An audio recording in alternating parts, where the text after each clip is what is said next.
Info Wirausaha bersama Larise Radio Link.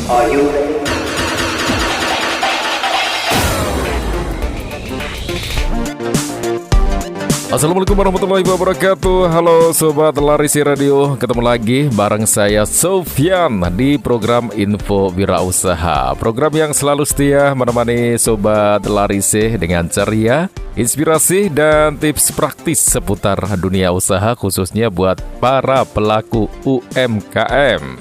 Sobat Larise Radio, pernah kepikiran gak ya kalau usaha kita sudah ramai, udah laris manis, omset sehari bisa sampai 400.000?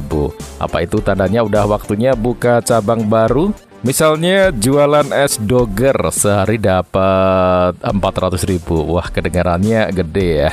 Tapi apakah angka itu cukup kuat untuk jadi modal buat nambah gerobak baru? Yuk kita bahas bareng-bareng di Info Wirausaha kali ini. Larise Radio Link.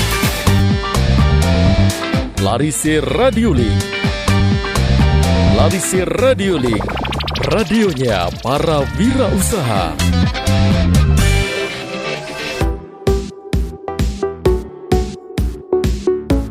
Jangan salah lihat ya Sobat Larise, omset itu bukan keuntungan bersih.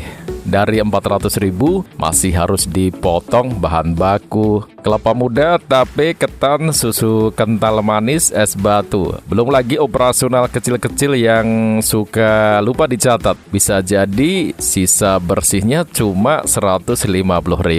Nah, kalau gerobak kedua nanti butuh karyawan, misalnya gaji 50.000 sehari, keuntungannya bersih yang masuk tinggal 100.000.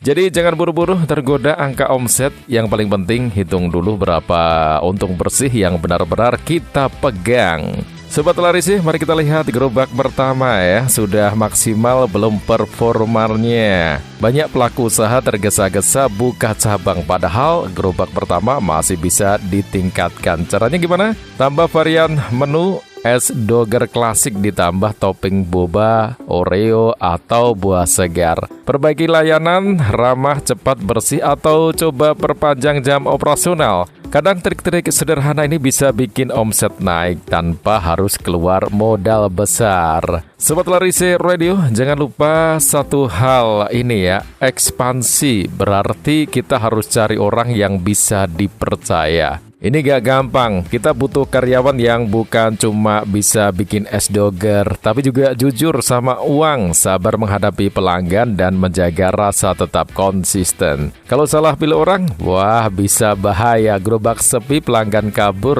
Jadi sebelum buka cabang pastikan SDM sudah siap.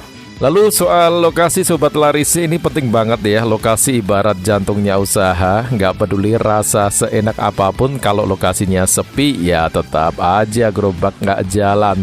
Sebelum buka cabang, lakukan riset kecil, lihat traffic orang lewat, siapa target pasarnya, ada pesaing nggak di sekitar situ. Ingat, salah pilih lokasi bisa bikin rugi. Dan terakhir Sobat Larise, jangan lupa untuk lakukan pengawasan. Gerobak pertama mungkin gampang ya diawasi, tapi gerobak kedua, kalau jauh, bagaimana cara kita memastikan laporan jujur, stok sesuai, dan omset nggak bocor? Solusinya bikin sistem pengawasan sederhana, bisa laporan harian, aplikasi pencatatan, atau sesekali sidak mendadak. Ini penting banget supaya usaha tetap sehat. Nah, pertanyaannya kapan sih saat yang tepat untuk buka gerobak kedua? Jawabnya kalau omset gerobak pertama sudah stabil, keuntungan bersih cukup, SDM yang bisa dipercaya sudah ada, lokasi sudah jelas hasil riset, dan sistem pengawasan sudah siap. Kalau semua syarat ini terpenuhi, ayo jalan. Tapi kalau belum, lebih baik tahan dulu. Fokus maksimalkan gerobak pertama biar fondasinya kuat, karena ekspansi itu bukan cuma soal nambah gerobak, tapi juga nambah tanggung jawab.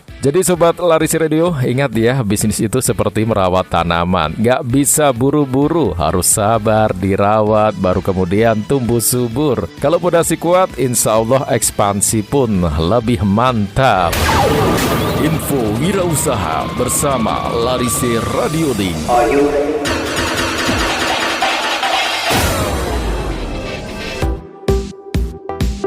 Itulah tips wirausaha hari ini di Info Wirausaha. Semoga bisa jadi bahan renungan buat Sobat Larisi yang sedang berencana mengembangkan usaha. Saya Sofyan, pamit dulu. Tetap semangat, tetap kreatif, dan jangan lupa cintai produk lokal kita. Sampai ketemu di Info Wirausaha berikutnya hanya di Larisi Radio Link. Wassalamualaikum warahmatullahi wabarakatuh. Larisi Radio Link. Larisi Radio Link. Larisi Radio Link. Radionya para wirausaha.